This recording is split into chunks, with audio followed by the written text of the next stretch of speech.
अस्सलामुअलैकुम वीवर्स, कैसे हैं आप सब। उम्मीद करती हूँ कि आप सब ठीक ठाक होंगे। आज की हमारी रेसिपी है खट्टे आलू, जो कि आप घर पर बाज़ार से कई गुना बेहतर और चटपटे बना सकते हैं। तो आए रेसिपी स्टार्ट करते हैं।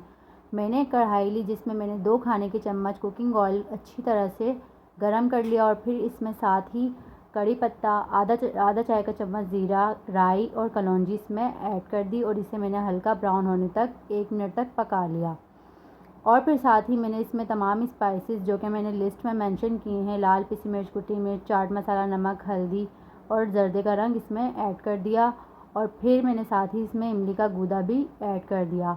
और फिर मैंने इस मसाले को 3 से 4 मिनट तक अच्छी तरह से भूना। जब मसाला अच्छी तरह से भुन गया तो मैंने इसमें उबले हुए कटे हुए आलू ऐड कर दिए और इन आलूओं को डालने के बाद मैंने मसाले को आलूओं में अच्छी तरह से मिक्स कर दिया ताकि मसाला आलूओं पे अच्छी तरह से कोट हो जाए। मसाला आलूओं में मिक्स करने के बाद मैंने इसमें बारीक कटा हुआ हरा धनिया डाला और इसे मज़ीद मिक्स किया।